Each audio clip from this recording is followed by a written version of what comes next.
Good afternoon, viewers. Here we have a 5 horsepower Suzuki 4-stroke motor. This was only bought new by a man in Sydney. When he bought it, he mustn't have paid any attention to the dealer, or he read the instruction manual with the motor. And this 4-stroke motor, he laid it down. He laid it down either in the boot or something like that. Then he placed it on the boat. This is a portable engine. He put it on the boat, but he went to start it, and he must have realised there was. This is only a new motor. It's a real crying shame. It's a brand new motor, this one. It's a really crying shame what's happened to it. And he persisted to start it. And he persisted to start it, but there must have been quite a fair bit of resistance. And anyhow, he still persisted. He still persisted.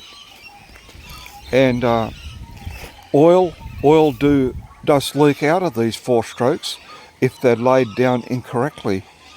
It can either go in the boot of your car, make a big mess, and there's less oil in the sump, and then there's great problems when you go to start them up because there's a lack of oil in the motor. But also the oil can go inside the combustion chamber, and that's what happened with this one.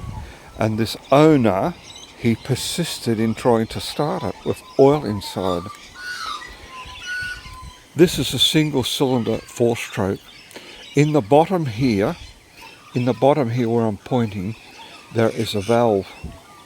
This valve is bent. The push rod was bent like a banana because that valve was bent. The top one is free. The top one in there is okay.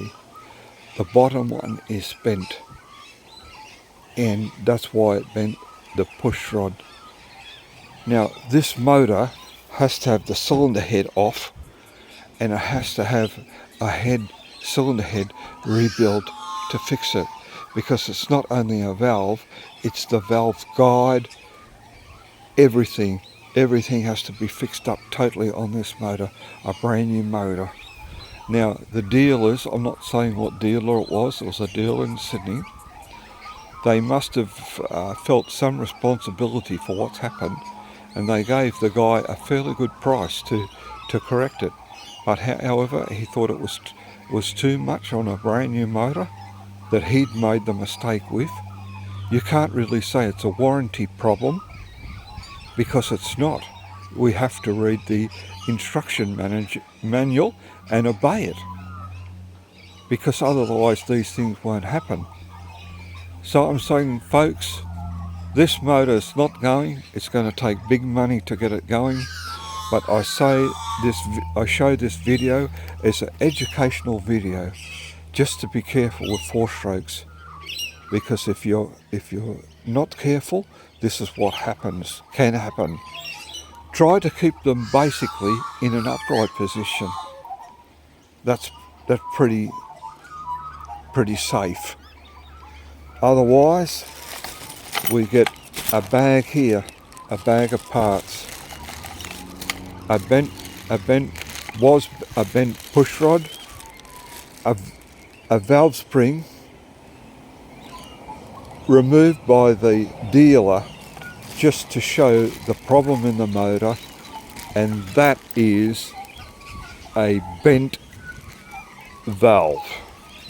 So folks, this is just an educational video just to show you about 4-strokes, what can happen.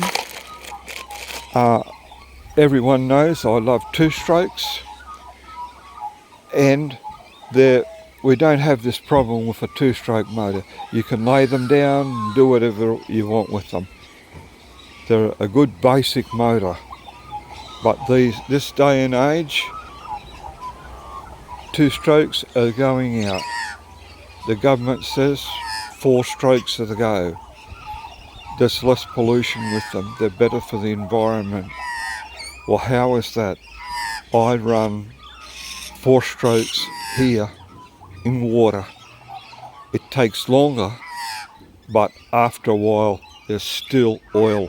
There is still oil in the water.